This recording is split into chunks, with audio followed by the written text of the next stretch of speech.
everyone, welcome back to my channel. My name's Tamika. This is Library of Tomes, where I talk to you about all the bookish things going on in my life. Hi, welcome back. I hope you're doing great. We finally have enough books to do a mid-month wrap-up. So if you've been around here for a while, I started doing mid-month wrap-ups. September I did one, and I said, yeah, I'm gonna start doing mid-month wrap-ups. This is gonna be great. I thought, you know, I was gonna start needing them because I was reading so much. And then we hit the great slump of 2020 where I did not read anything more than like 10 titles in a month, and that started in October and it carried through until December. I got closer to like the normal 15 to 20 that I read, but it was still only 13 books, so I didn't do a mid-month wrap up. However, this month, it is January 2021. I think I finally busted the slump, and I'm at 11 titles for the month so far, and it is the 16th when I'm filming this, so you'll see this tomorrow on the 17th. But that is enough titles, and I think I'm gonna actually read more. So we're gonna go over the 11 things that I've read so far in January, and I'm gonna do them the same way that I do my normal wrap-ups. We're gonna start with the lowest read genre. I'm actually gonna throw all the manga together, and then the most read genre, which is obviously romance, because that's the books that we're reading around here. So the first two that I want to talk about is Sweat and Soap. This is volumes 1 and 2. This is an adorable romance-centered manga. It's kind of a slice of life manga too. I really like it. I think this is either a josei or a shoujo. I'm still learning the terms for the different types of manga. But this one is following our main character she sweats a lot. Like, she sweats all the time. She has struggled with it her entire life, and we are following this guy who makes soaps for this company she works for, and she's obsessed with these soaps because she's constantly trying to make sure that she's masking her body odor, and it's about them coming together because he meets her one day and he's like, I want to come and smell you every single day. And because she has this one scent and he wants to like smell her and like get inspiration for new soap lines. It's adorable. So they form a relationship. They're just so cute. Their banter is adorable. Them together is adorable. The way they interact with each other is absolutely adorable. I saw this one going around. I know Shay has talked about it. I know Izzy talks about it. And I absolutely love this. It is so freaking cute. And I know it sounds kind of weird because he has like a smelling fetish and he wants to smell her. But I promise it's like not weird. Like, it's actually really cute because he's just like, I haven't smelled you all day. And like, that's like what he wants to do to like be comforted by her. It is absolutely adorable. I love it. It is so cute. He has like a really good nose, so he's able to smell like when she's sad and when she's happy, and I just think that's so adorable, and I love it. It's so freaking cute. So next up, I want to talk about Picture Perfect. I did talk about this one in my Step Family kind of on my radar video that I did for the Taboo Book Club this month. We are doing Step Family. I have not got to the Taboo Book Club title yet, but I did read this one. I know that sometimes when I do these, I pick books that are absolute misses, and sometimes I pick books that are absolute hits. This one is a case of kind of in the middle. So this is one that centers around our heroine and our hero. They are step siblings.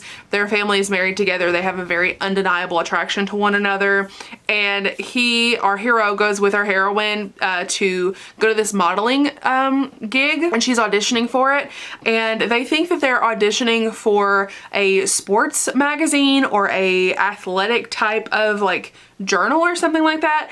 And actually what they're going to be doing is they're going to be doing poses that are like the Kama Sutra, and they have to reenact these poses, and they don't tell the person that they are being photographed by that they're step siblings, and like the reason why they are so like uncomfortable to do the sexual positions on camera or in front of a camera.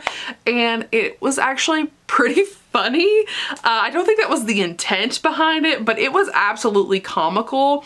So the person doing the photography thinks that they are like in a relationship, and they thinks that they're together, so they have to pretend that they are together. The author used the most bizarre phrasing whenever they were doing anything sexual.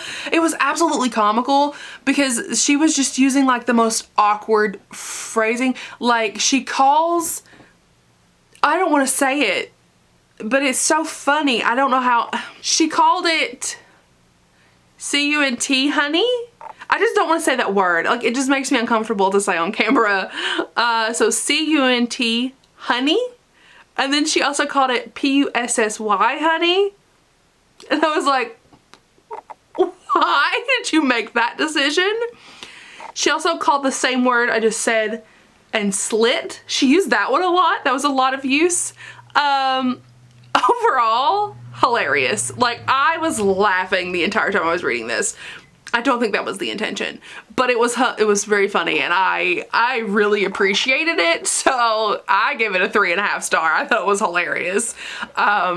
It's short, it's to the point. The characters they have a lot of like chemistry on page. They really like, they want to be together, but it's like they're forbidden. They can't be together and they fight it somewhat. And then it's like the brother's just like, we won't ever talk about this happening, don't worry. And she's just like, okay. But yeah, it was fine. It made me laugh more than anything. I will remember it because of that alone. It was worth $6.99 on audio, to be quite honest. It made me laugh so hard. So next up, I'm going to talk about an entire trilogy. It is the Nikki Sloan trilogy that everyone is raving about. It's the Initiation, the Obsession, and the Deception. That's the 3 books that I've read so far.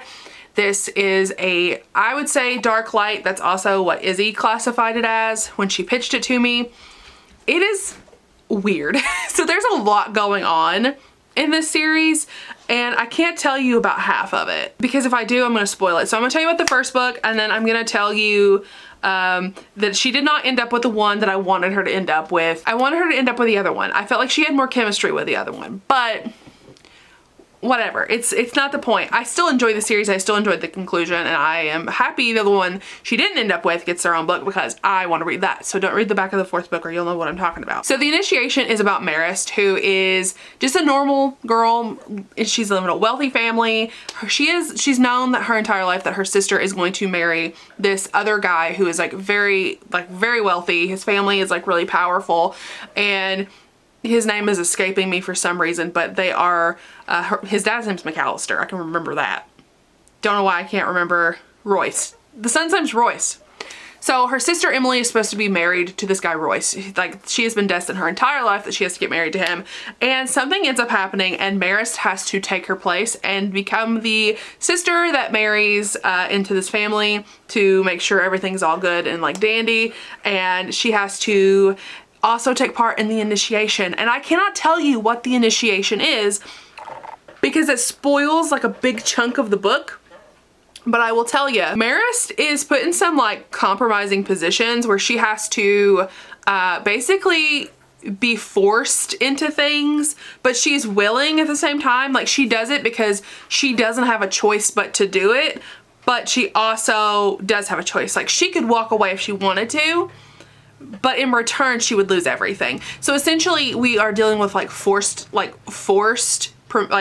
consent in this situation, because no matter what she does, if she decides to say no and she decides to not go forward with the things that they are doing, then her family will lose everything, including their wealth and their status and everything, and they won't be able to like get new jobs or anything because this dude has that much power. So she's really in a she will do whatever it takes to win situation, and I absolutely love that about her, and I absolutely love that about this story. I love that she's put in that situation. I think it's really interesting to watch what someone will go through and what they will do to end up with the result that they need, and like doing what they have to do to get there. I absolutely love that kind of story. That's one of my favorite parts about dark romance. I couldn't think of any triggers off the top of my head, but I think the only ones that I really want to talk about is like, well, there is cheating in here.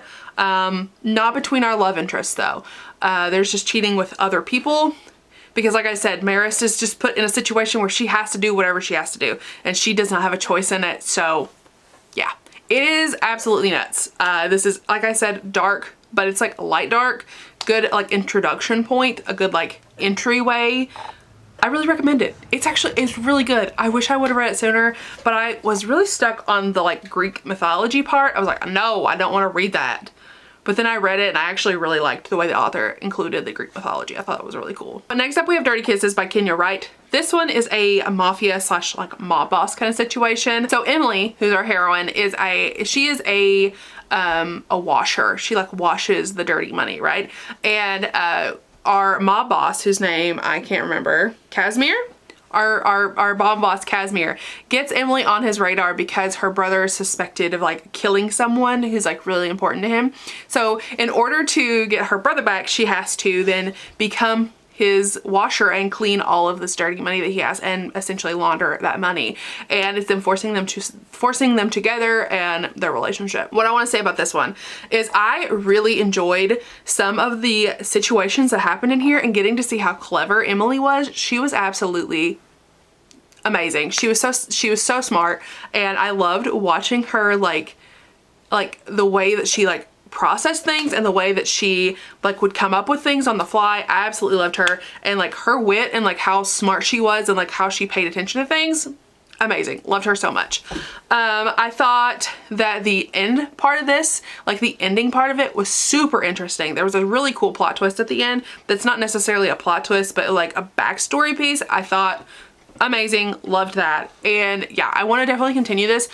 They did not get an HEA at the end, so I want to continue the series because it was really good. It was really, really good. And I really recommend that one too. The one thing I'll say about this one is I had some time apart with this one, and I had started this one when I was in a slump, and I finished it right near the end of it. So I had a little bit of a gap there between things that had happened and also contributing with the slump. I didn't enjoy it as much as I normally would have probably. So then I read His by Aubrey Dark. This one is a serial killer romance. What did I tell you all? I was on the hunt for serial killer romances. Now let me tell you, I love serial killer romances. I love them so much. I gave this one 4 stars, and I specifically gave this one 4 stars because I really liked it.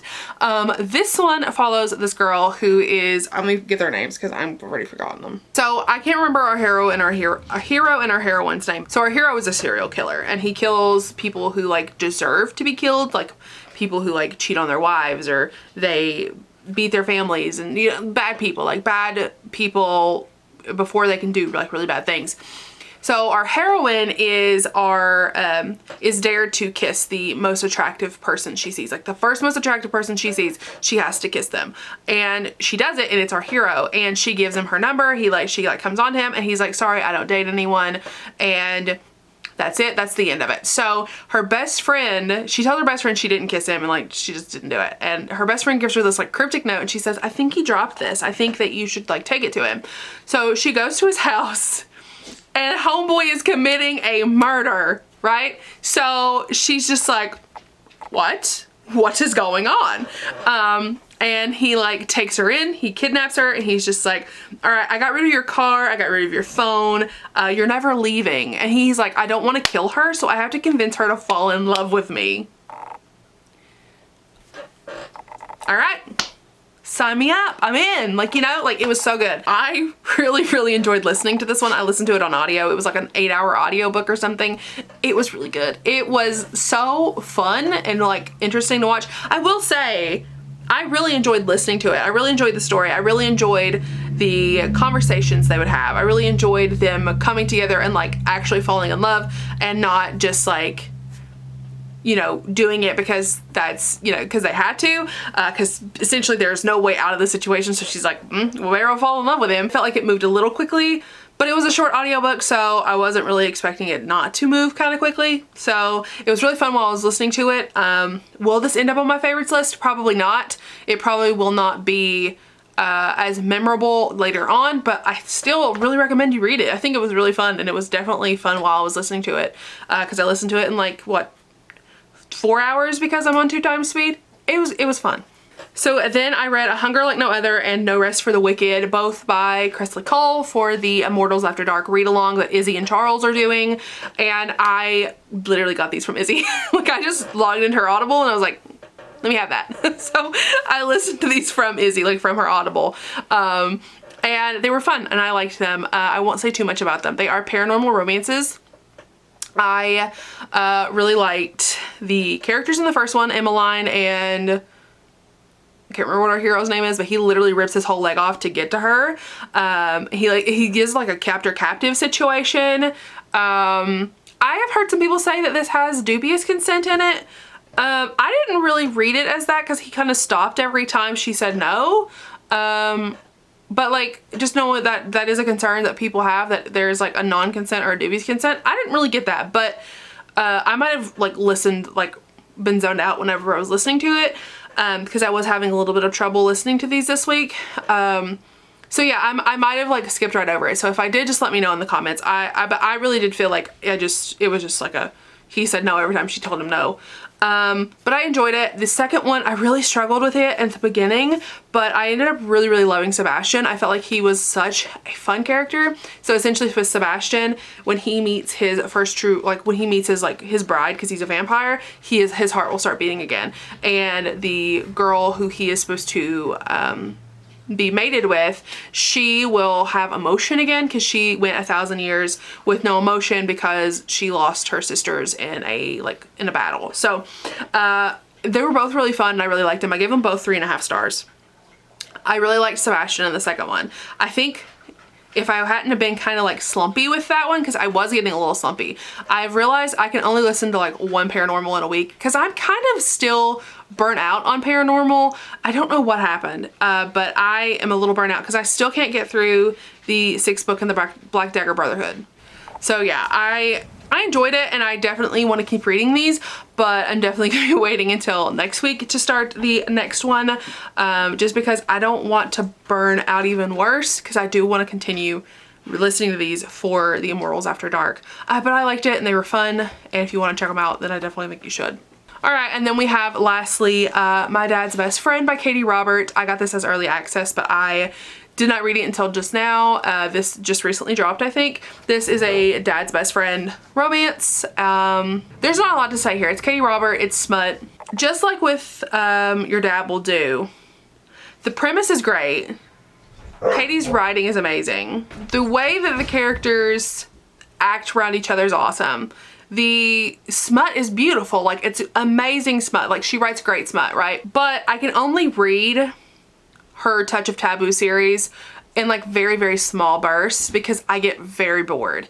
And it's nothing against Katie, and Katie is actually the only one that I can even read and like be okay with reading it. Like I talked about in a recent video, I'm demisexual, and I just get bored with just smut. So like if there's no emotional connection for me there, I'm gonna get bored. I'm gonna just stop reading it. I enjoyed this. I gave this 3.5 stars. I would definitely recommend this to a ton of people. I know a ton of people who would love this. I will say, if you're demisexual, this series really is not gonna be for you. And I actually am going to stop reading the series just because it's been the same thing with both of the ones that I have read from her in this series, and I am not going to let myself continue. I'm not going to keep pressuring myself to read them or feeling uncomfortable with the fact that I don't want to read them, even though I love Katie Robert and I would love to read everything she writes. I'm not going to continue making myself read them because I just know that I don't have to feel like I have to read them. If I don't want to read them, I don't have to, and there's nothing wrong with me not reading these because they're just smut. I love the fact that she writes them because I think they are amazing and they are for a specific type of audience, and there might be a specific time when I'm in a specific mood for it. Right now is definitely not that mood. Right now is definitely not that time. So it was really good though. I don't want you to think that I didn't think it was good. It was good. So those are all the books that I read in January. I will leave links to all of them in the description if you want to check them out. I always have links down there for you, including all my social links. So if you want to be my friend on any other platform, all the links are down there. And I will see you all next time for another video. Bye everyone.